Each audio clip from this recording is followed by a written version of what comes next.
What is up, everybody? Today we're going to be talking about one of the toughest super bosses in Clair Obscur Expedition 33. Simon. If you haven't gotten to Simon yet, or you want to beat him on your own, then feel free to click out, because spoilers ahead on kind of how he works and how I went about beating him, and I'm sure others have figured this out as well, but I wanted to make a video on it for anybody struggling. Click away if you want to. If you're interested, then we'll get right into it. Simon is a very difficult boss because he's very fast, he attacks multiple times in a row, and a lot of his attack combos are very difficult to time, and they only get harder as the game goes on. Oh, I'm so cooked. Yeah. I don't know how to get that one.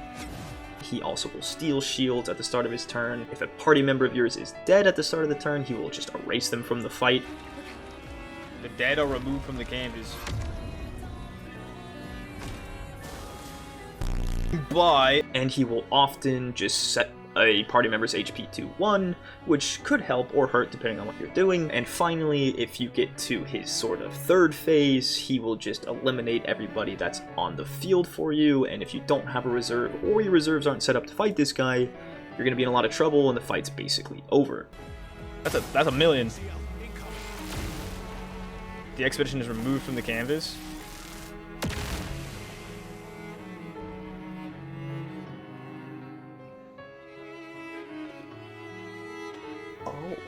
So, because he is a super boss and I am not superhuman, I just expected to die a lot, and die a lot I did. Oh, I was early or late, whatever. Ah, the lag. Ah! Man, I died a lot to this guy. But, eventually, this strategy came into being using this Picto. That's right, Breaking Death is insane for this. Paired with auto death, you can immediately at the start of the fight be able to break Simon, and then every time a character dies, especially if you have this Picto on other characters, every time they die, the following turn that you have, you'll be able to break Simon and hopefully stun him, and extend his stun using Verso is kind of the strat. Has to get. So yeah, see, now he's already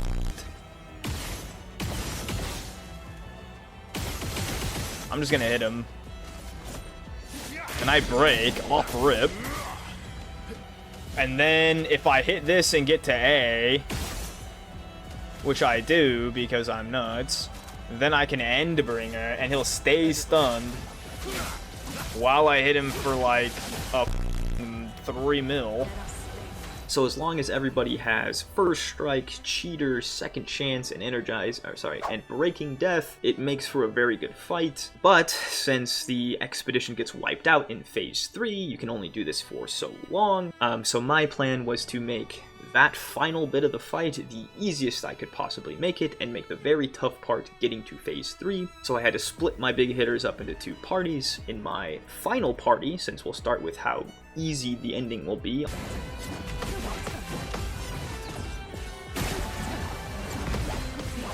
No!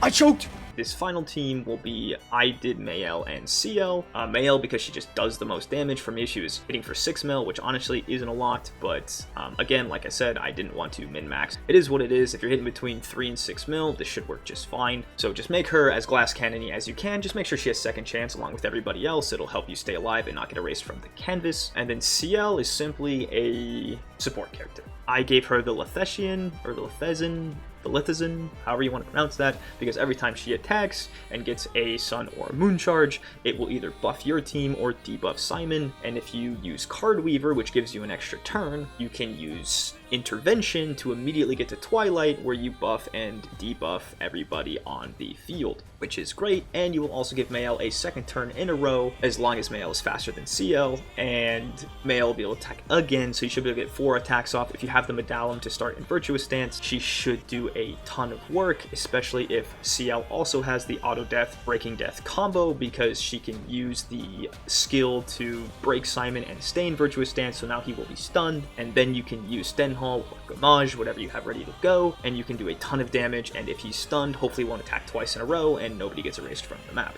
That is the entirety of Phase 2. Just let Mayel go to work, let CL give Mayel more time to do work, and pray he doesn't use a combo that wipes everybody off the map.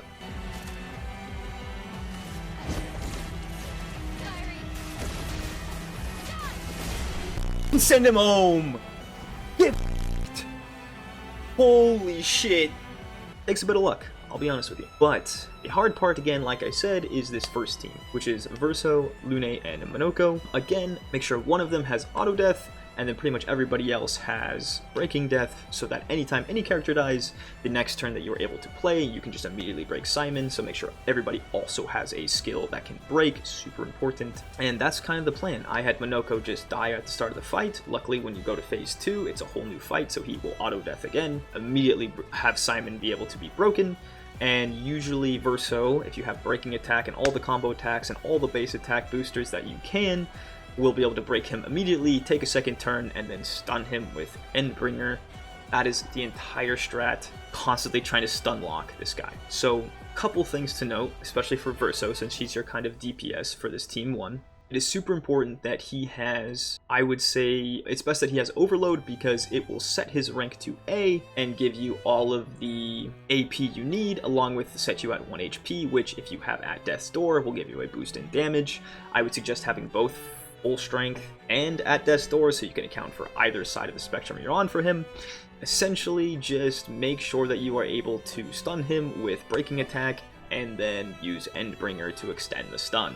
I would also highly suggest that everybody in your party is fast. I would hope that you let Lune and Monoko be sort of tanky, in the sense that they can take a hit or two and not die immediately in case you mess up an attack. Just because if he attacks twice in a row and he comes up to a character and kills him on his first attack, when he starts his second turn, then he will immediately erase that person. So you should have to at least survive one turn. I learned short combo and powerful combo. Those were the easiest to dodge/parry for me, and you just kind of hope that he does those. That's kind of where the luck comes in. But here's the cool thing, if he only has one attack in between your attacks, then you can let whatever character he attacks die, because his break bar will fill. If everyone has Cheater, they can revive the character that died, and then break him again, and he will be stunned for a turn at least. Oh, you're cooked, sorry, buddy. Actually, if you die, the bar goes up. And he doesn't have another turn. So actually, you're fine. We res? Into Mayhem to break.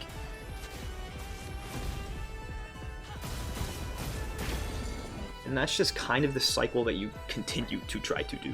Break him, hopefully Verso can extend it, and you're pretty much just working on making sure that he attacks less chances for you to mess up and die, less chances for him to attack in multiple times in a row, and more times for you to attack, which is the ideal. And honestly, once I got this strategy involved, it works out pretty well. It took me like 2 chances once I did it right. Yeah, so I hope this helps somebody. That's kind of the plan. I guess just a review, have Lune or Monoko have auto death with breaking death, have everybody else have breaking death. If hopefully Verso is the fastest and has breaking attack for his first attack, so he can break Simon, and then his second attack, hopefully you can get to rank A, where you can then extend his stun.